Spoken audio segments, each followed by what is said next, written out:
Mirë Roma, u këthym pas vitit të ri, mysafiri ju në parë në studio është afaristi Remzi Jupi, i cili merret me një varg aktivitetesh. Remzi, mirë se erdhe. Mirë se vjen. Faleminderit që pranut, mysafiri i parë në vitin 2017, ndoshta na shkon marr me nis me biznese punën. Besoj që po. Me çka po merresh aktualisht? Po, Pak a shumë për shikues, pra cilat janë aktivitetet që je i përqendruar? po natyrisht që do thotë aktiviteti kryesor ka qenë edhe është akoma turizmi. Turizmi. Dhe kuptohet edhe transporti ajror, pastaj edhe disa aktivitete tjera. Merresh edhe me sport në klubin Po, futbollistik jam Prishtina. edhe një prej sponsorëve në klubin e futbollit Prishtinës. Tash 10 vite edhe aty një aktivitet bukur i ngarkuar. Po këto në fakt merresh, ndoshta është çështje biznesi, po edhe çështje e afinitetit të këtij sportin me gjos. Qiqa, sportin Kosovë deri tani nuk ka qenë biznes. Ndoshta mund të vi mas 2 viteve në të ardhmen, por deri tani ka qenë, mund ta them, më shumë pasion edhe më shumë për të ndihmuar edhe për të qenë afër. Me thënë drejtën, në askush se kemi prit që do të zgjatet kaq shumë, edhe kemi menduar që për një vjet, 2 pas ishëm me një oferi shumë të madhe, do thotë, pas çlirimit të Kosovës, që shumë shpejt do të jemi pjesë dhe sportit ndërkombëtar, po kjo zgjati shumë, kështu që për ta lënë rrugë pastaj nuk ishte rrugës, kështu që u dasht me vazhdua dhe ishte shumë e kushtueshme dhe besoj që ndoshta ja ka vlerë, por mos më i lënë gjithë ato familjen rrugë, gjithë ata tri, të paktën më u dhoni shpresë, një optimizëm se do të vi kjo ditë, kjo erdhi.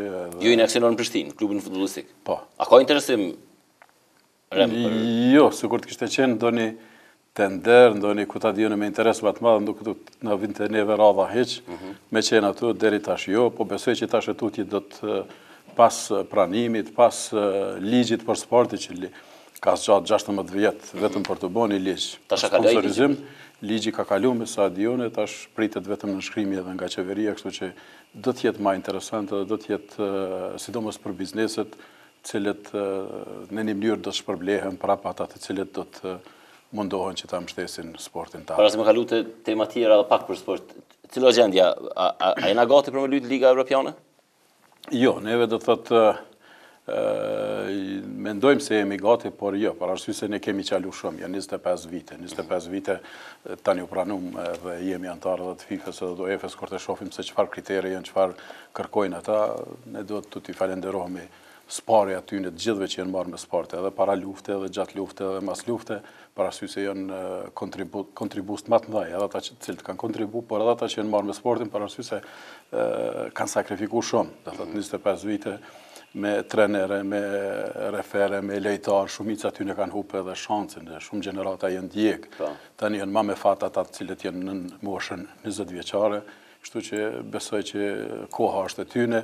Edhe kemi qalu shumë, dhe thotë mendoj se në politikën kosovare nuk ka qenë fare në renditës sporti. Politikat cilat janë marrë ma shumë me rreth çështjes politike, rreth pranimit, rreth organizimit shtetit, një shtet i ri, sporti nuk ka qenë as kund në agjendë, por tani në momentin e fundit kur pranum, besoj që janë të vetëdijshëm edhe politika se sporti është një segment shumë i rëndësishëm për një shtet, edhe besoj që do të pasi që të mbarojmë me rrugët, besoj që do të jetë hapësirë që të investohet edhe në infrastrukturë. Tash po investohet në stadium Prishtinës? Po, është ndani një shumë nga ministria dhe gjithashtu edhe nga komuna, edhe do të bëhet renovimi i stadiumit të Prishtinës. A i kënaqur me punë që po kryejnë? Jo fort, për arsye se kemi mujtë që të bëhen ndoshta pak më ndryshe. Ne kemi mendoj se është bën një projekt i cili është i dyshimt a do të kaloj apo jo tek UEFA, thirrën se do t'i plotësojnë ato kritera, ato kushtet cilat ne kishim një ide tjetër që lindja jugu dhe veriu të rënohet fare, edhe mos të përdoret ai beton për arsye se është 5-60 vjeçar, edhe është një beton pothuajse i skadum, edhe tash të futen përfuni edhe të bëhet me përforcime metalike ku ta dione, është një kosto e dyfisht, por nuk ka dashur me ndryshuar atë projekt, kështu që do të vazhdohet me atë projektin cilin e kanë bërë herën e parë, edhe shpresoj edhe dëshiroj më shumë se gjithë që të pranohet nga UEFA edhe të kenë ku të luajnë. Edhe Prishtina, jo veç Prishtina, por arsye se stadiumi i Prishtinës do të jetë stadiumi i gjithë Kosovës, por arsye se cili do klub që të shkojë përpara do të zhvillojë lojën, por arsye se këtu janë edhe shikueshmëria, është ky qyteti, do të jetë edhe i përfaqësuesës të Kosovës, po natyrisht që edhe Prishtina do ta shfrytëzoj. A ka, duke qenë aksionar në klub, a ka talenta brenda Kosovës? A du të me këshirë vazhdimisht jashtë? Shiqa, Kosova nuk pritet që do të prodhoj raketa, nuk pritet që do të prodhoj kerre, nuk pritet që do të prodhoj teknologji, do thotë, kjo që është tash në trend.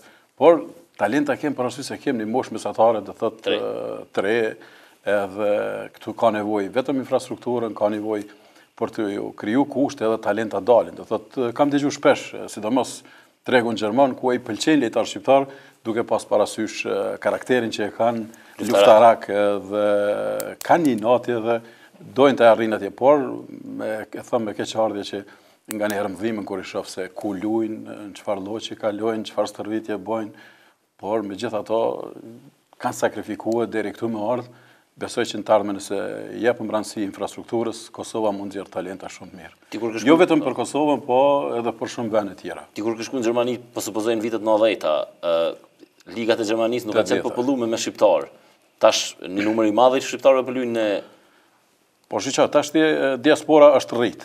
Edhe për fat mirë do të thotë shumë prej diasporës ka sot ke në diasporë, edhe pse nga njerë e shoh e thojnë me një ironi në nënçmojmë, po diaspora ka sot shumë kuadra më të mira se sa mbrana në Kosovë. Ata prind që kanë shku punëtor të krahit, tash mitë e tyne ka magjistra, ka mjek, ka jurist, ka ekonomist, po ka edhe sportist. A ka shumë sportist? Shumë. Zvitra, po sa qërështë nëse e këshyrë edhe Zvitra? Zvitra është e vogël, Zvitra për numrin që ka shumë, duket shumë për arsye se është shteti i vogël, por Gjermania për shembull në ligën e 2, 3 edhe të 4 edhe të parën nuk ke klub që si ke 2, 3, 4 lejtar talent të cilët janë klubet gjermane. I kom dëgju disa debate tuaja më herë në Shqipëri. Ti ke qenë favor të krijimit të kombëtarës Kosovës, përfaqësuesës Kosovës? Unë kam qenë do të thotë në favor të bashkimit derisa ta kalojmë në fazë kalimtare. Unë mendoj kombëtari është kombëtar, edhe tash ne duhet të përzim gjanat. Përfaqësuesja e Kosovës është tash nuk mund ta mohojmë në shtetin, thojmë jo, po e bëjmë shtetin, hajde po e bëjmë një shtet bashk. Kur të vje koha, me kohë besoj që do të Pse s'u bën te liga propozimi vet i përbashkët? Ishin interesat mbrana atje, do thotë krerëve më të lartë të cilët nuk e shifshin për interes. Disponimi s'ka qenë në Shqipëri, edhe në Shqipëri edhe në Kosovë, do thotë nuk ka qenë disponimi, kurse klubet pothuajse ishin, për arsye se unë e shoh pak në mënyrë më globale. Shembull ta marrëm një treg me një numër më të madh siç është Shqipëria dhe Kosova, do të ishte shumë më interesant edhe për klubet e Kosovës që të garojmë edhe me klubet e Shqipërisë, për arsye se ne tani nuk kemi ndonjë rivalitet madh brenda në Kosovë. Ndryshe me Prishtina Tirana. Kuptohet, merr shembull si ka qenë Jugosllavia. Po tani përpjekje madje tash sfund me një përpjekje që Jugosllavia me bë prapë një ligë të përbashkët, po se kishin përfshi Kosovën, ishte një iniciativë e Federatës Serbe të futbollit. Po vazhdojnë ata akoma me ato ironimet e veta. A ka pengesa teknike që na me bë bashkë një ligë, apo janë vetëm pengesa kështu të individëve? Jo, ana pengon UEFA. Më shumë jo, nuk besoj që UEFA dhe FIFA të pengon. Ne kemi mujt paktën ta bëjmë një garë, një kupë, po bëhet ai kupa e pavarësisë, ku ka shumë pak interesim, kështu që besoj që me kohë ajo do të vijë dhe do të bëhet, arsye se kam nevojë për treg, sot futbolli nuk është vetëm sport, po mund ta quaj se është 70% biznes, kurse 30% mund ta llogarisëm sport nëse e marrim edhe shohim në çfarë përmasa ka arrit futbolli ndërkombëtar, ku te ne po shohim tash 3 muaj ditë në Angli edhe natën e vitit 3 është luajt me një anar. Me një herë, sot po pra. Luajt thotë për arsye se ata nuk dojnë asnjë moment ta humbin edhe ta shfrytëzojnë maksimumin. E vërtet. Sa që vitet 80 keni shkuar në Gjermani apo? Eksakt. A ka qenë vështirë me depërtu në treg për me bë biznes në atë kohë në Gjermani? Jo, në Gjermani është, do thotë, është shumë më lehtë për arsye se në Gjermani ka rregulla, ka kritere, ka standarde dhe mbrana atyne kritereve dhe standardeve natyrisht që mund të zhvillosh edhe biznesin pa asnjë problem. Ku në Kosovë nuk po të ndodhë, është dashur që të ndodhë në Kosovë të marrim shembuj të mirë vendet perëndimore dhe besoj që Kosovës akoma i mungon një strategji, një koncept, një vizion apo edhe ide se çka të bëhet me këtë popullat që është me këto metra katror që janë ky shteti më i ri i vogël i cili është mungojnë ato në Kosovë, ku besoj që e shoh tash sa vite një luftë politike mes vetë partit, ndoshta është dashur që të ketë edhe konsenzus nacional për interesat e mëdha. Kthehemi te kjo temë, vetëm edhe pak te Gjermania, keni qenë aktiv gjatë kohës luftës. Po, në forma të ndryshme. Si çdo bashkëdhetar, të cilët dikush në një mënyrë tjetër, dikush në një mënyrë tjetër janë munduar që secili të japim kontributin edhe gjatë luftës, edhe para luftës, edhe pas luftës. A kanë dhënë bashkëdhetarët tanë mjaft të holla për Kosovën për gjatë luftës? A dihet saktë në fakt sa parë janë dhënë gjithsej? Saktë din më shumë ti ata se jo marr me financa, e din ata më shumë më mirë ata që janë marrë, kanë menaxhuar ato, por kanë dhënë, kanë qenë. Unë për shembull ne kemi pas zyrën atje ku kemi vepruar, dhe akoma ku është njerëz kanë qenë të gatshëm të japën në 2 anë, në 3 anë, pa marrë parasysh a është krahi i Farkut apo krahi UÇK-s apo krahi siç e kanë quajtur atëherë vendlindja thret apo krahu i Bukoshit, 3% njerëzit kanë qenë të gatshëm që t'japën vetëm që të është ka qenë interes të Kosovës. Shumë pak e din, po janë ato incizimet e 99-ës, pra shihesh në incizime me krerët më të lartë UÇK-s. Ke pas raportet mira edhe me qeverinë e Republikës Kosovës në Excel. A ke provuar ndonjëherë me ndërmjetësu me bë bashkë këta, ke pas tentativa? Po shumë herë edhe gjatë luftës. Jo vetëm, edhe gjatë luftës që mundu që për interes të Kosovës ndoshta disa gjëra nuk i kemi kuptuar se mund të jenë aq delikate dhe të shkojnë aq larg, do thotë i mundu që të ndërmjetësojmë edhe të jenë sa më afër që të jenë bashkarisht për interes të Kosovës, por asnjëherë se kisha menduar që vërtet qysh atëherë kanë menduar edhe për zhvillimin e politikës edhe kush ta sundoi Kosovën e sem. A ishin parimet, çka ishte pyetja që zboheshin bashkë në atë kohë, pra? Besoj që parimet jo shumë, sa më shumë grupacionet edhe interesi i cili i ka lidhë dhe i lidhë dhe tani. Pas luftës në anën tjetër, prapë kjo në shprehje, po i me radhë kështu, një që një këtë gjatë, posaçërisht kur arrestoheshin komandantë të luftës, kjo që njerëz zakonisht i angazhu me bartjet e familjeve tënë edhe me... Po shiqa, ishte fillimi dhe ishte ndërtimi i shtetit. Mendoj shumë që ne do ta kursejmë shtetin për arsye se është në sukuraj fëmiu kur lindë dhe ta ndërtojmë shtetin bashkërisht edhe kam ndi vetën i kënaqësi që kam mujtë të mbështesë, të ndihmoj gjithë familjarët edhe atyne për arsye se ata edhe nëse kanë shku në Hagë edhe kanë shku atje në përgjigje, nuk kanë shku vetëm për vete, por kanë shku për gjithë ushtrinë edhe për gjithë Kosovën. Numrin më të madh i ke bërë pa kompenzime materiale. Natyrisht, jo vetëm ata, po edhe politikën ju mundua që ti mbështes të gjithë ata për arsye se shteti ishte në hapat e parë të ndërtimit edhe kishte nevojë ne ishim atëherë të sundum nga unë miku, kështu që nuk kishin akoma fonde dhe kishim mundësi që të kontribuojmë. Në anën tjetër shteti, 2007 e kënej, asajtet kryesore të ekonomisë tonë i ndau për bizneset e huaja, bizneset turke. Po shiqo, shteti pastaj një se harroj kur, dhe thëtë nuk du t'ja përmeni emnin, por ma tha pas luftës, ishëm në oborën e Hotel Grandit edhe më tha, shiqo, thëtë, ne kemi kry me ty, kemi shfrytzu, sa të kemi shfrytzu ikë, thëtë tash ne kërkojmë një viktim tjetër. Kështu që vazhdo tha punën tonë ti edhe mos u merr me neve do të kesh ma letë edhe nuk e harroj kur atë këshillën atina. Natyrisht që njerëzit ata të cilët janë pozita edhe mendojnë që të gjejnë dikon cilët njerëz të huaj që të bashkëpunojnë. Që nuk ndjen borxhli ndaj. Normal, borxhli, obligime se në këtë kemi edhe ne shqiptarët e kemi këto në gjën. Aeroporti si po funksionon? Ke qenë njëri pi kandidatëve? Jo, për privatizimin e aeroportit. Është e vërtet, po unë kam qenë, me thonë drejtën, kam qenë kundërshtar i privatizimit të aeroportit. Okej. Ka mujtë më të shteti? Po, ka mujtë më të shteti, se shteti ka pas atë fuqi dhe atë buxhet për ta investu.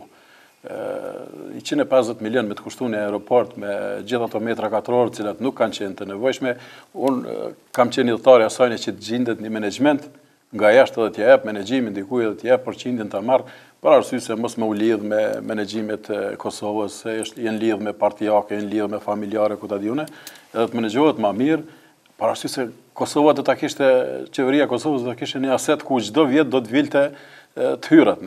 Deri në privatizim me ato të hyrat e aeroportit është ndërtuar pista e gjitha, aty është bë vetëm një objekt. Ndërtimi i aeroportit nuk është bërë me ndonjë farë investimi, me fitimin nga aeroporti. Komplet është bërë në atëherën me fitimin e aeroportit. Aeroporti ka të hyra dikun rreth me sa diun e përmi 40 milion vjetore. Edhe 40 milion është me dhon dikujt tjetër, por këta kanë vendosur atëherë me privatizue, kanë pa si strategji, por dhe të shofim ma vonë se ka qenë e gabushme. Jo vetëm ato, po janë disa asete në Kosovë, cilat është dashti mbaj, po dhe më thonë qeveria Kosovës, se ka do të kërët të hyre, tash me marveshën dhe thot cila është botash, nuk do të ketë të hyra doganore, sukur që ka pas deri tani, do të lirojmë ato ku do të gjeneroj qeveria për ta majtë vetën. E pa në presidentin tha që tash fundi ishte në Turqi u taku me presidentin Erdogan. Në anën tjetër, pra kimia aty në funksionimi i tyre është jashtëzakonisht duket pozitiv mes Thaçit edhe Erdoganit. Këtë si aeroporti edhe asajt e tjera ju kanë dhënë turqve. A beson që ka diçka personale këtu? Është rastësore. Turqia, kur të flasim për Turqinë, është një gjigant, është një shtet jashtëzakonisht i fuqishëm. Tani turqit kanë afinitet për gjetë mënyra tjera për të ardhur, kurse një shtet si ishte atëherë premtuar që do të vi Franca, do ta marrë aeroportin e Prishtinës, shtetet perëndimore është vështirë për të bërë lojna të tilla, për të bërë lojna nën tavolinë për privatizime apo për koncesionime, kështu që vetmja mënyrë ka qenë do thotë nëpërmes Turqisë për të kaluar këto që kanë kaluar. Unë e shoh të dëmshme shumë sa i përket ekonomisë në Kosovë, për arsye se pothuajse tash edhe transporti ajror dita ditës çdo ditë është duke u fokusuar, edhe ne shumë shpejt do të detyrohemi që të reduktojmë linjat me perëndimin, për arsye se aq konkurrent do të jetë tregu me Turqinë, sa që vështirë që do të mbijetojnë kompanitë perëndimore siç është Gjermania, Zvicra, Austria, Franca, kështu që është keq për neve që ta humbim interesin lidhjen me... Pra aeroporti Istanbullit do të jetë tash fokusi kryesor. Po është sot për momentin, nëse shohim si quhen në gjuhën e aviacionit point to point, do thotë prej Prishtinën Istanbul është një 5% e udhëtarëve, kurse 95% është ndërkombëtar cilët shkojnë në vende tjera, kështu që ne do të humbim vija të rregullta, dal nga dal. A ka rregullator që merret me këtë? Jo, nuk ka rregullator ekonomik. A duhet me pas? Është natyrisht që është dashur me pas, ata paguhen për ata, do han buxhet nga kuvendi, është një zyrë aviacionit civile që thirrët në emër të rregullatorit, po asnjëherë nuk u marr për rregullimin e çështjes tregut. Pra nuk ulet dikush dhe më thonë që për shkak monopolit ose për shkak lidhjeve me Stambullin... Asnjëherë nuk ka rregullator ekonomik. Ish dashur me pas, edhe thirrët në emër të asajna, edhe paguhen në emër të asajna, kuvendi i Kosovës don buxhet, por për fat keq edhe në kuvend ka pak njerëz që kanë njohurinë këtë drejtim që të bëhet një rregullator. Këtu është një treg ku secili që qohet mëngjes, qohet e vjen. E kishëm rastin para 2 javë ditëve, vinë kompani nga Rumonia, Hungaria, Bugaria, Lituania, pa adresë, do thotë domi më i madh është bërë qytetarëve, ku janë mashtru. Nga një herë bëhen joshse edhe çmimet shumë të ulta, edhe kishëm po normal, pastaj është shumë më shtrejt kur e blen 2 herë, se i mbetet në rrugë dhe do të edhe një herë me ble. E kishëm rastin atëherë me Bellerin ku boni mashtrim. Mbi 30.000 qytetarë jashtë Kosovës mbetën jashtë, edhe askush, as nga Ministria e Transportit, as nga Ministria e Ekonomisë, as e diasporës, asnjëherë nuk u marr me çështjen e tyre se si ndodhe. Kemi rastin e fundit kur unë se kisha desh fatin askuj me qillun atë avion, një avion shumë i stërvjetën edhe pëlset motorin ajër, ndezët motori, për fat mirë arrin që të aterojnë minhen, edhe motorin ajër do thëtë pëlset motori edhe digjet kallët, e kap flaka motorin ajër. Tash fundi që ishte një, tash fundi një kompani, po, ka pëlsit në ajër edhe, sa që edhe Gjermënt nuk e bojnë të madhe, se është tragjika jo, për mi dalë zoni e një aeroporti që i aterojnë një aeroplan me motor të ndezur, po kam qenë me fat ata cilët kanë qenë atje, edhe shpresoj që mos ndodhë më ishte një kompani rumune, se njerëzit ka një herë, normal që joshen me çmime shumë të ulta, por duhet pas kujdes, për arsye se një kompani me një aeroplan duhet me ditë se ku është ajo dhe çka është ajo. Ne kemi një produkt ku e paguajmë pak më shtrejt, po të paktën mundohemi që të flejmë rahat edhe të kemi cilësi, të paktën kontrollat bëhen, sa ati aksidentit, nëse ka shku zoti, asnjë s'mund të ikë, por kemi me kompani gjermane, zvicrane. Me kanë bashkëpunën ju saktësisht? Po ne bashkëpunojmë shumë me Lufthansa-n, cila është edhe Eurowings, tani është pjesë e Lufthansa-s, po ashtu edhe me Air Berlinin, edhe shumë kompani tjera. Në avionat e ri? Në aviacion normal që janë 3, por nuk pyetet është i ri, është pyetet gjithmonë sa bëhet servisi, sa bëhet mirëmbajtja. Sigurisht ato janë si ma standardeve të aeroporteve atje se nuk. 7 herë më shumë do të thotë kontrollat janë sidomos në perëndim anë. Që sa merresh me aviokompanire? Po mirëm prej para luftës, do thotë ka qenë fluturimimet ndoshta të para, pastaj pas luftës. Sa shqiptari ke bajt me aviokompaninë tonë? Po mund të thoj ne jemi 2 milion, po unë besoj që kemi kalu dikon në përdor mbi 10 milion pasagerë. Nuk punojmë ne vetëm Kosovë, kemi edhe linja tjera të cilat kemi pap linjët e para për Irak pas luftës, në Afganistan edhe shumë vende tjera, nga perëndimi, nga Frankfurti, po një prej tyre natyrisht është edhe Kosova. Me statistika nuk... Maqedonia, Shqipnia... Ndashta ti mundesh me ditë më mirë si institucione, sa shqiptarë kanë diaspora, a kina i Shqipë? Diaspora, do thotë, unë besoj që ka... Sa mund më konë në Gjermani shqiptarë që jetojnë? Në Gjermani janë përmi 300.000. Përmi 300.000? Përmi 300.000. Në Zvicër logaritet rreth 200.000, po tani janë, numri është shtu, dita ditës vinë duke shtu, pastaj ka shumë edhe në shtetet Beneluxit, gjithashtu edhe në Angli, vendet Skandinavie, po mas keqti sa i përket transportit janë këto në shtetet e bashkuarat Amerikës, për arsye se e kam problem linjët e komplikume dhe janë në sezonin e lartë. S'ka mundësire me nisni, pat nisni jo një herë? Kemi pas nisë, kemi bo 2 herë, 3 herë, 3 vjetë rështe kemi bo nga Prishtina për New York, edhe nga New York për Prishtinë, ishte atëherë kryeministër Zoti Agim Qeku, edhe në bëni kërkesin që të organizohëm bashkë me disa afarest në Amerikë, bënëm një humbje jashtëzakonisht madhe, po dëshim që ta mbajmë. Pse s'funksionoi? Po s'funksionoi se s'kishtëm mbështetje, dhe një privatnik ta maj atë është rrezik i madh, për arsye se në transportin ajror janë 2 linja, quhet linja ekonomike dhe linja politike. Nëse ne kemi plot gojën jem me Amerikën në sa në krejt, thotë linja politike kushte kushtueshme, për arsye se janë një sezon e verës ku ka lëvizje të diasporës, pastaj vjen sezona e cila bjen edhe nuk ka, ishte vështirë për ta... A ka udhëtarë që kishin mujtë njëherë në ditë me pas fluturim për Amerikë? Njëherë në ditë jo, por njëherë në javë po. Njëherë në javë ka? Njëherë në javë kishte me pas, me i lidhë edhe këto venet me region, besoj që kishte me pas, por natyrisht që do të me qenë edhe politikat e shtetit, cilat do t'japshin lehtësime për aeroporti, unë premtun që do të ketë lehtësime, nuk kishte asgjë, edhe kështu që u futëm rrugës edhe ngelëm rrugë edhe pastaj vendosëm që të ndërprejmë Amerikën.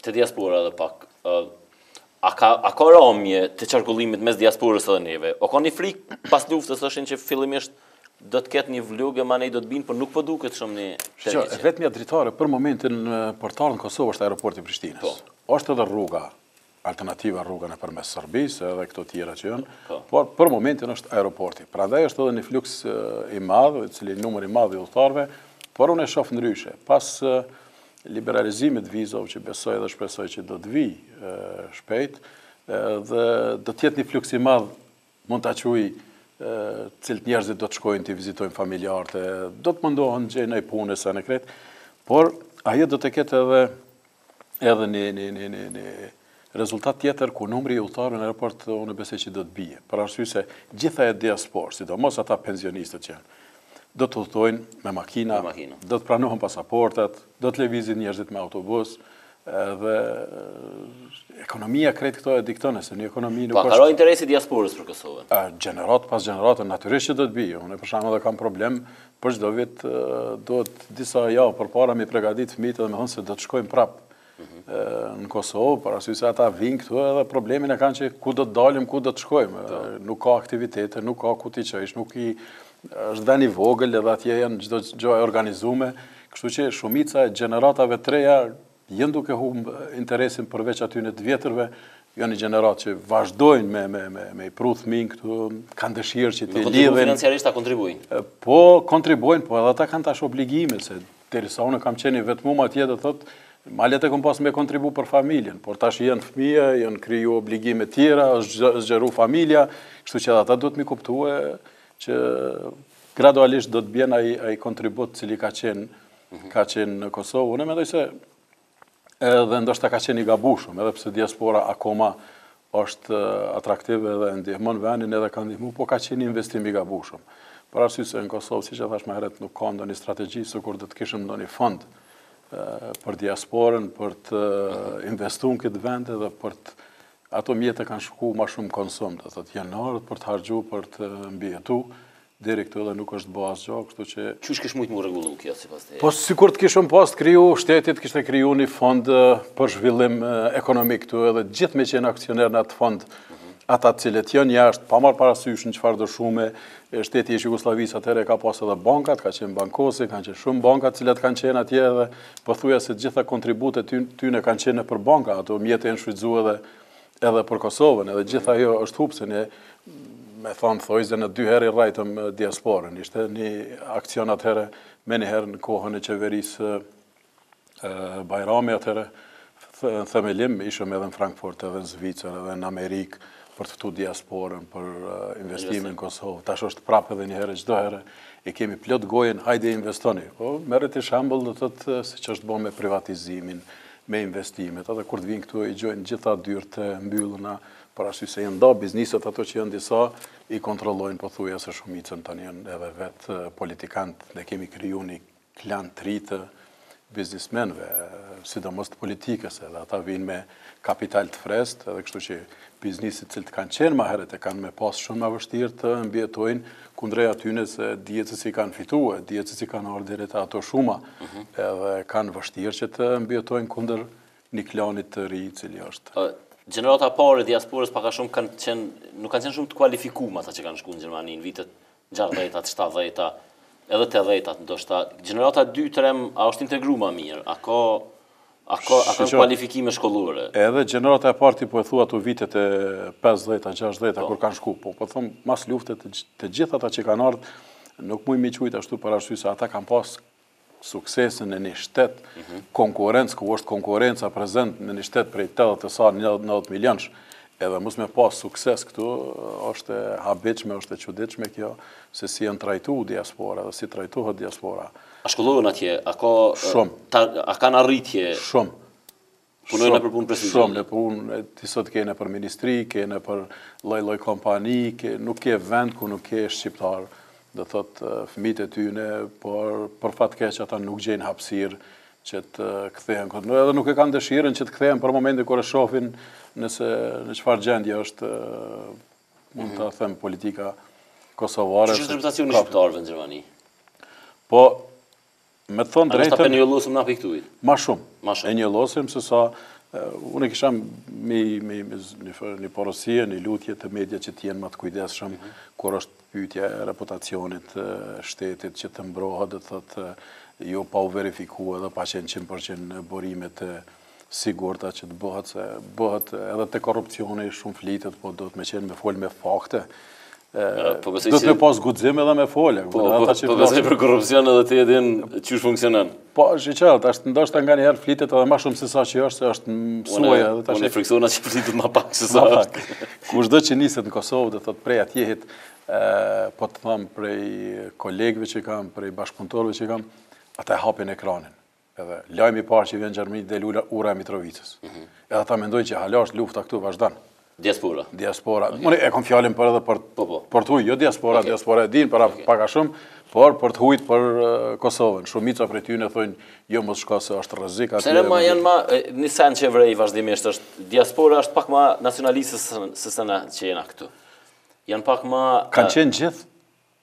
Edhe vazhdojnë të jenë për arsye se ata kanë mall vendin edhe kanë shkuar në kohën e dhunës, kohën e okupimit edhe gjithherë. A di çam pengon mua? Për shembull, shkruajnë për diasporës, më komentojnë aty, thonë mos bëni kompromise për viza ju atje. Edhe ti thosh po ti e ka rënë në Bashkimin Evropian, ti mu po domethënë thonë mos bë kompromise për viza, por kanë një farë dëshire që na abdin me rujt Kosovën, me rujt fort Kosovën. Është vërtet, ne kemi qenë shumë këndvështar të mëdha edhe kur ka dalë grupi i parë nga Shqipëria. Ne kemi prit aq keq kur ka dalë grupi i parë ku shpërthyer Notënitën, saqë s'do ishim me pa pse lëshun shtetin, pse lan shtetin, janë më patriot, janë më adhëtar, për arsye se ju mungon atë dheu. Edhe kjo është, ne jemi ton ditën këtu edhe ne do të ishim në gjendje që ta ndrojmë me ta. Me pas vizion më të mirë, a besoni që mujna me shfrytzu, që a kanë thonë ndryshe, pashmangshme edhe a kanë fuqi financiare diaspora? Shumë të madhe. Edhe është e pashmangshme edhe duhet patjetër, se unë nuk e shoh Kosova që do të ketë ardhmë tjetër përveç se ta shfrytëzoj, po ta shfrytëzoj në mënyrë drejt, jo ta keq përdor.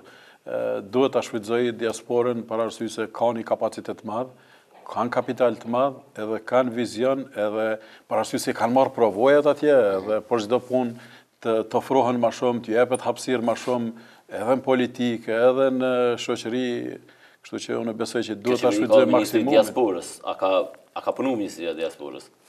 Po ma aq sa ka pas kapacitet, sa ka pas... Ishtë një takim Tirani, diasporës që... Mirë është aty, mund të abojnë nga njerë politika, bën edhe për konzumin e vetë të mrenshëm, që të mledhë dhe të regoj se i mledhëm edhe nga jashtë në Tiranë. Po në efekt konkret se ka? Po nuk e ka efektin konkret, sa atje ministri apo kryeministri i thirrë dhe i thot hajde të investoni këtu. E ata nuk e din që ato investime, ato firma, ato punë që janë veç ndame, s'u merr kërkush tjetër përveç aty në politikës, kështu që edhe ata ja kam po qefin veti edhe kryeministrit edhe ministrit vinë hajnë një darkë edhe kthehen takohen me zveti është mirë. Një biznes tjetër që je i përfshim është edhe media, pra ju jeni pronar i gazetës Zëri, një në të gazeta më tjetra në Kosovë në pas luftës, pjesët cilës kam qenë edhe unë një 3 vite. Qysh po shkon gazeta? Po, si të them, unë jam pronar edhe s'jam pronar. Unë mendoj se pronar i asaj gazete, ashtu e kemi menduar kur kemi filluar, është vetë qytetari i Kosovës.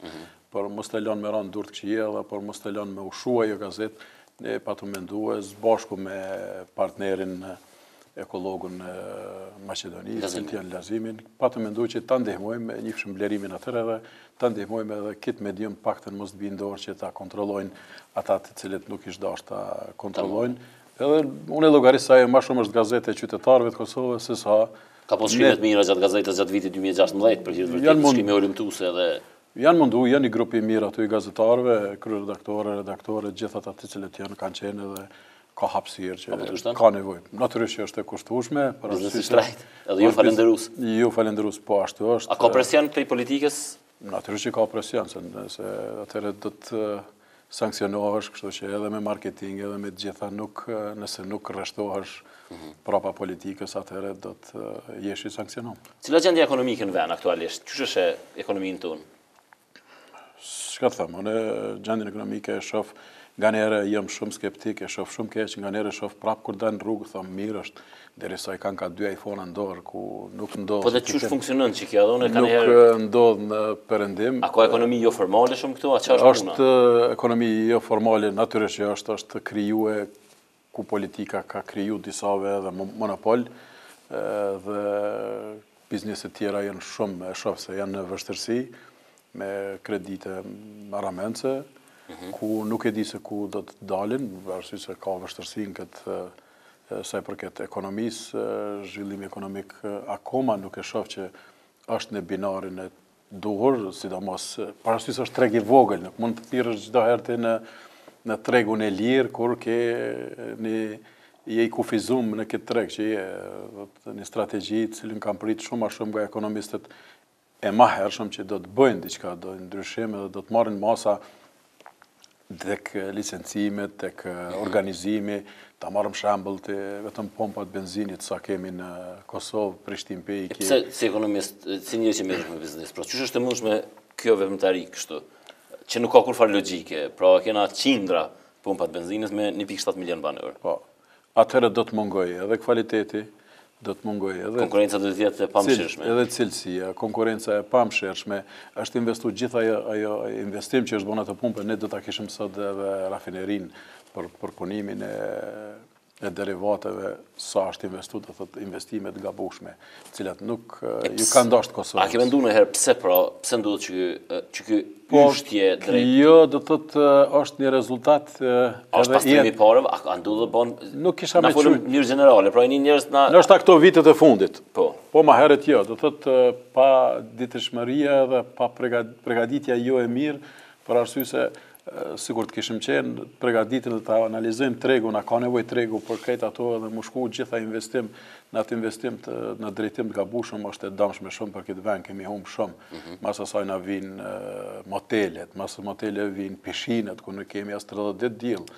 Mas pishinave tash është dëmi më i madh që do ta shohim tek mas 20 viteve tash me universitete private të cilët kemi nxjerrë do thotë shumë. Ne Gjermania ka nevojë shumë për punëtor, Spanja, Italia, po ka nevojë për punëtor profesional, të kvalifikuar, ku sot e ke vështirë që të gjesh prej kohës Ish Rami Sadikut, sot ke vështirë që të gjesh punëtor profesional të ndërtimtarisë. Po dhe na dina me zidu, po si na të kualifikum për atë. Jo atë. të kualifikum dim, A i Gjermani në shtatim në diplomë. Dim edhe nuk dim. Për momentin është në treg shumë dominus në perëndim Polonia, Bugaria e shumë shtete tjera. Kosova veç është e rënditën në vendin të cilët jemi më shumë. Dikun e lexova që vitin e kaluar dikun 16.000 kishin shku pe Kosovës, punëtorë sezonal, kështu kishin marrë vizat punës.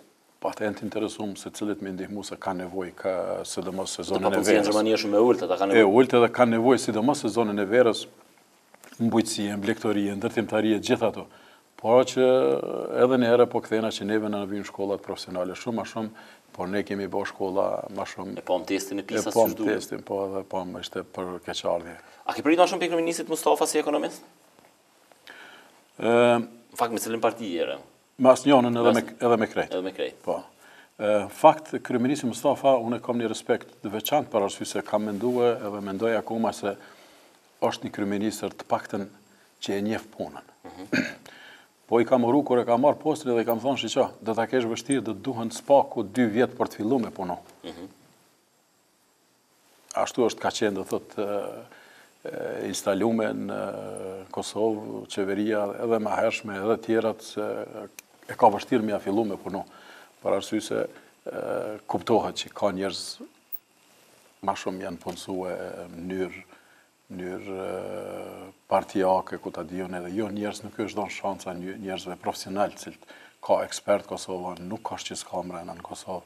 Njerëz me fakultet midis qendrës të Kosovës rrinë shëtitën, mbredhen rrugëve, kurse njerëz jo profesional janë në për institucione, në për ambasada, në për shumë vende tjera që s'kam nevojë me përmend se pothuajse gjithë qytetarët e dinë më, kështu që është vështirë, unë kam akoma besim që ne shumë më shumë jemi marrë me çështje tjera se sa me çështjen ekonomike. Sot është çështja Kosova është liru. Nëse është liru tash do të shohim çështjen e mirëqenien sociale të njerëzve dhe më marrë më shumë me çështjen ekonomike se sa me këto tjera të cilat po mirë.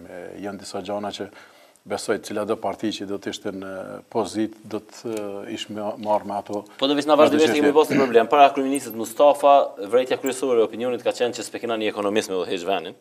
Tani e kemi ekonomistin. Jo që e kena ekonomist, profesor doktor e kena të ekonomist. Nëse do ky nuk jep shkëndija shpresë, atëherë çka do të më prit na?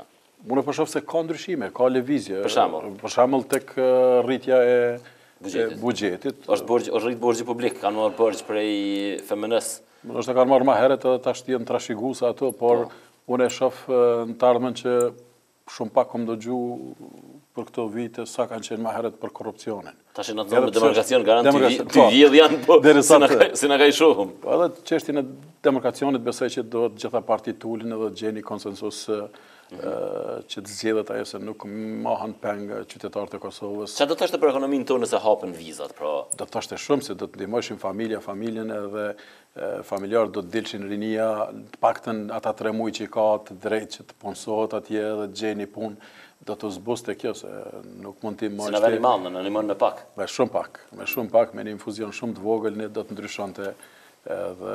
Po dhe po a duket absurde kjo rezistencë që për një çështje që është e matshme, e prekshme, mu izolu na veni vetëm.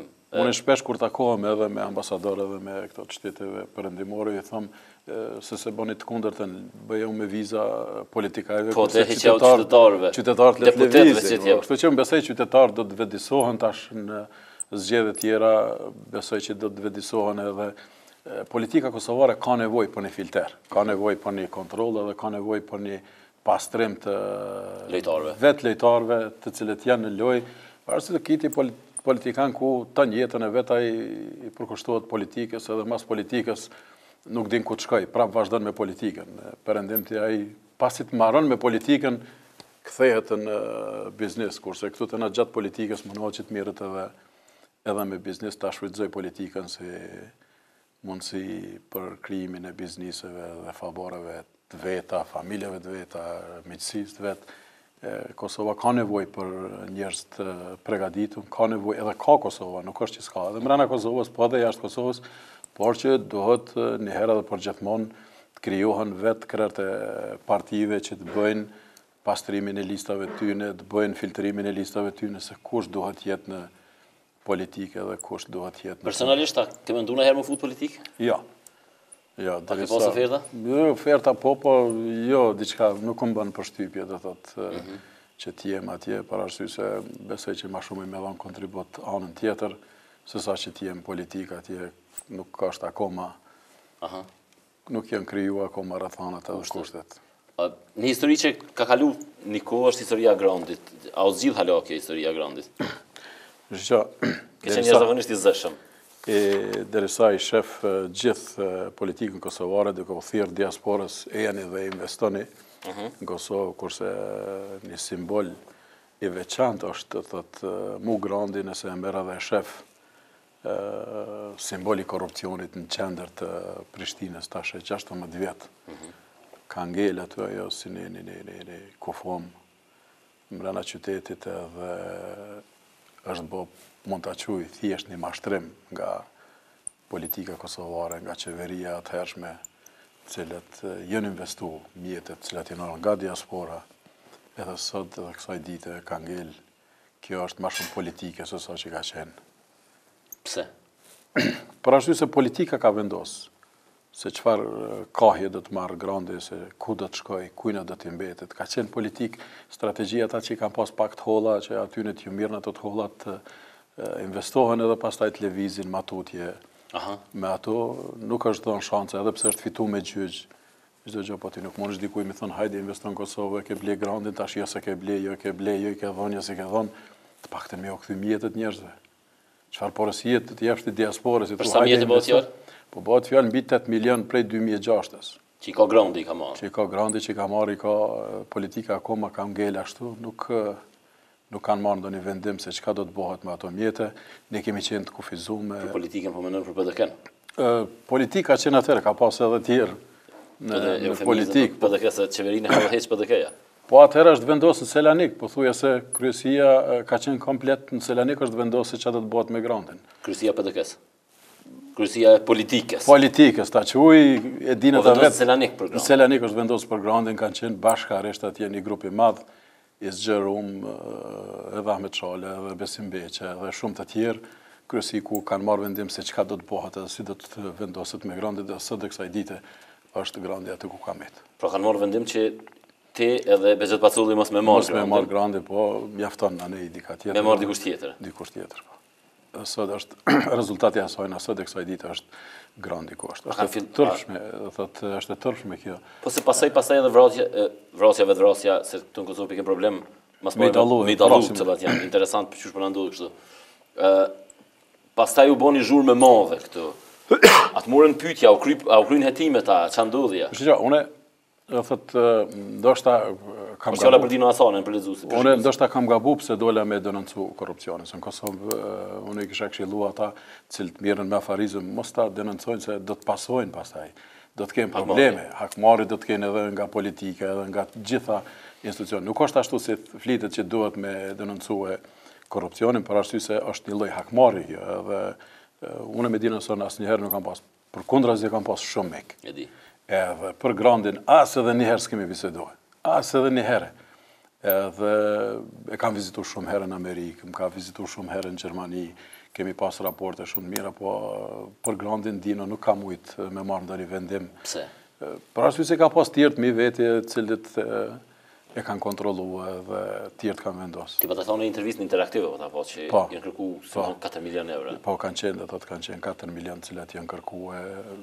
Nëse jo mu direkt si dhatë edhe 4. Edhe zavenc kryeministit, po, sikur ta kishim ditë, thotë, mendesha që vërtet duhet denoncohet korrupsioni dhe duhet që të ndalet një ditë, edhe pse ndoshta unë isha viktima e parë, shumat nuk është shumë ajo, do thotë, është shumë e madhe që të ndërpritet ajo praktik në Kosovë, për arsye se unë e shoh domi më i madh këtij vendi që po i bëhet është ku gjeneratat e reja kemi fillu me eduku edhe me korrupsion, me mashtrim, shumica për tyne akoma parë në një pozit, me ndonë me njëherë si ta bëjkerën shpejt banesën, që ta ato renditje logjike se sa mund, po është një që si pasurohet, shumë shpejt pasurohet edhe natyrisht që ajo është e dëmshme për këtë çështje. A pat policia ja ka qit pikën çti aferës Grandit, a kina informat? Nuk e di, policia si duket interpreti punt, do thot I ka pru deri aty ku I ka pru edhe pastaj e dinë se nali interpreti të gjitha edhe nuk u vazhdu, ndoshta ka qenë më shumë politike se sa ona profesionale. Rem, tash kena dy pyetje, tash shkojna live në Facebook temin, shikues të dinë që kja jepet më edhe në TV Dugaxhinin, pra intervista në Tetën 20 e plota. Po tash këta që janë Facebook, janë mija veta, I kam dy pyetje që t'i bojnë. Pa problem. Pyetja parë është e Mrika Tahirit, një shoqja jamja kjo, thot me cilin për bizneseve ekzistuese mirët me mas shumë ti qejf, pra cili është biznesi që të plotson mas shumë ti, edhe një kompliment a jep, pa ke qenë vazhdimisht modest të ferë që jetash. Shiqa, biznesi cili vërtet më jep kënaqësi është natyrisht që turizmi është. Turizmi është edhe pse në Kosovë nuk ekziston ajo fjala turizmit akoma në fjalorin tonë këtu, për arsye se ne kemi vetëm pushus, turista, por jo turizëm. Mos kthehem tash tek privatizimi I Brezovicës, ku dolen atje ish ministri dhe tha se u privatizue, u bë, u shkua. Çfarë ndodheni me Brezovicën? Po si mund ti ta privatizosh një vend ku ti se kontrollon. Do thot, unë e shoh atje gjitha taksat, gjitha hotelet, gjitha ato ski liftet I kontrollojnë nga Serbia dhe ti dele promovon se privatizove edhe doli një dështim, një mashtrim I qytetarëve të Kosovës edhe ku ta diun se ku do të arrijë ajo, ku do të përfundoj. Lulzim Demulli thot cila është e vërteta Hotel Ground dhe ku ka mbetë ky proces në këtë çështje pak a shumë u përgjigjëm më herët, pra Lulzimi mundet me po ma vunë. Thjesht Lulzim na kanë mashtruar, na kanë marrë paret edhe paret janë atje tek të bllokume. Agjencioni siç e kanë thujt 3 herë ja kanë ruajtur emrin bllokume, as grandin, as paret. Kështu që unë I ftoj ata që dojnë të vinë edhe të investojnë në Kosovë, të paktën të marrin edhe 2-3 avokat me veti. Rashid Gashi thot, a kemi jam sy prap blerjes Hotel Grandit, pasi herën e parë u mbyll që shumë mbyll. Jo, nuk besoj asnjëherë përveç se unë nuk do të pushoj skërkuarit drejtën tim edhe të mbroj mjetet e mia të cilat janë pagu tash 6 vite, ku në Kosovë nëse dikush fitojnë arbitrazhe këtu për interesa të veta me paran publike këtu, pse unë mos I kërkoj mjetet e mia të cilat I kemi pagu. Rinor Namona I thot, biznisi me aviobileta me Euroco është biznes I zashë mu menaxhu. Po tash edhe udhëtar, edhe këtu natyrisht që është. Po ta ankesa nuk është I lehtë për arsye se vazhdimisht ka ankesa, vazhdimisht ne duhet ta kuptojmë një gjë. Natyrisht që njerëz çdo herë ankohen, janë shtrajt, janë lirë, është periudha kur janë shumë lirë, është periudha kur janë më shtrajt me mbulun atë periudhën e lirë kur ka qenë. Po vera e mbulon dimnin. Po e mbulon dimnin edhe për ndryshe ne s'do të kishim ekzistuar ose s'do të kishin ekzistuar fare ato linja. Është një treg shumë I vogël, krahasoje Turqinë me Gjermaninë. Kur bëhen 2 tregjet bashkë janë 160 milion. 160 milion, kurse Kosova ka 2 milion. Po. Kush vjen nga Gjermania në Kosovë përveç se diasporës? Po. Edhe kush ka nga Kosova atje janë 5 deri në 10% numri udhëtarëve që shkojnë nga Kosova. Shumica aty janë politikajt, deri diku pak afaristat që lëvizin, të tjerë nuk kanë shans të lëvizin, kështu që është numër shumë I vogël. Derisa nuk rritet numrin të 2 anë që të kemi, është vështirë që të kemi çmime aq të lira, edhe çmimi është I limituar, aeroplani është aeroplan, kurse autobusi është autobus. Nuk mund ta kërkojmë ne nganjëherë sfidojmë edhe autobus të kemi shkatërruar me çmimet që I kemi ofruar me aeroplan, as autobusi nuk e përballon. Kanjëherë për ta mbajtur gjallë atë linjë ekzistuese. Valmir Bajrami thot pse biznesmenët kosovarë nuk I fuqizojnë sektorin privat me ngrit pagat e punëtorëve, edhe sektori privat me kanë konkurrues në tregun e Kosovës. A janë pagat e ulta në sektorin privat? Unë në për kompaninë tonë për shembull. Po, shiqa, unë nuk e di tash në cilën mendojnë se janë disa kompani, po mendoj se për kushtet Kosovës nuk janë paga. Të gazetarët I kanë të mëdha po garantoj se di paga shumë tregun. Nuk e besoj që janë aq të vogla, por duhet ta kem parasysh gjendjen ekonomike dhe kostën gjitha këto që janë kalkulohen aty dhe nuk besoj që janë tepër të. Ndoshta sektori publik I ka rritur artificialisht pagat, edhe I ka shkaktuar dëm ka pak sektorit privat, sepse numri më I madh I njerëzve. Sektori publik gjithmonë para zgjedhjeve fillojnë me rrit. Kosova është vend I vetëm në botë ku administrata publike është më tërheqëse me shku me punu. Është mirë që sektori publik të rrisë edhe të gjej kvalitet dhe të vinë shprehje ata të cilët kanë kvalitet. ajo do t'jetë në interes të qytetarëve të Kosovës. Arlind Basholli, ky gazetar është, të pyetje gjenerale për zotin e Jupi, a meritoi Fadil Vokri zgjidhet personaliteti i vitit nga Gazeta Ekspres për vitin 2016? Natyrisht që po, pse jo? Fadili ne e dim se ka qenë një lojtar i madh, dhe do thot tani ka qelluar në atë pozitën ku është ashtu siç kanë qelluar edhe disa kur është pall pavarësia e Kosovës. Dhe natyrisht që ka merituar, futbolli është një kompleks në veti dhe besoj që duhet tek Fadili kur është fjala të jemi shumë më shumë të angazhuar tani, të bëjmë ndryshime të mëdha atje, të freskojmë edhe federatën edhe klubin, për arsye se tash 25 vjet klubet kanë bërë për federatën, tash është momenti që federata të bëjë diçka edhe për klubet, të cilat janë në gjendje shumë të keqe financiare, edhe meritojnë të gjithë ata të cilët kanë dhënë kontribut në futbollin e Kosovës apo në sportin e Kosovës, që t'ju njihet në një mënyrë apo tjetër kontributi i tyre, dhe pse jo.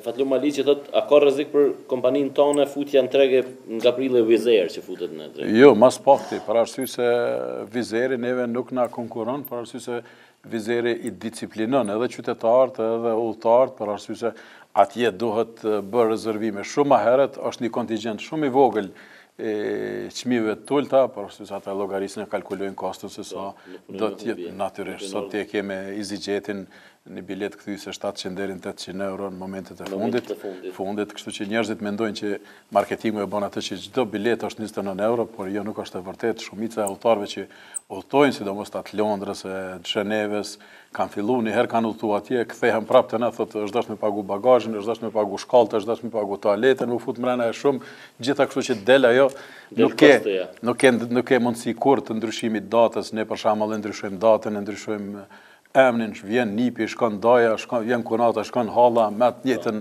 bileti ndryshojmë ato, kështu që janë mundësitë shumë më i madh për arsye se e dim gjendjen e bashkëtetarëve. Petrit Gashi thotë në vitin 2017 a ki më punësu halon njerëz nga biznesi?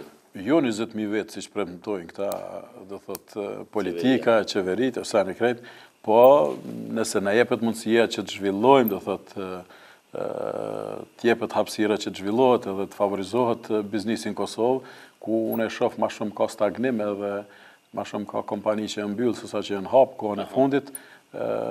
Jo veç unë, po besoj që të gjithë kanë me qenë gjendje që të hapin vende pune akoma më shumë. Një kushërim e Artur Buzhala thotë vitin 2017 thuaj të rrit buxheti i kompanisë. Faleminderit. Edhe ju ti thuaj rritnera. Po, unë jam i kënaqur kur na rritet të gjithëve, jo veç mu, për arsye se nuk më bën të lumtur, apo ndihem i kënaqur kur nesër të mëngjes dal në rrugë dhe shoh me dhjetra njerëz ku kërkojnë angazhim për punë. Faleminderit shumë që keni komitet. Faleminderit, ishte kënaqësi. Shikues nderuar, ky është mysafiri i parë për këtë vit. Këshimi nesër broma.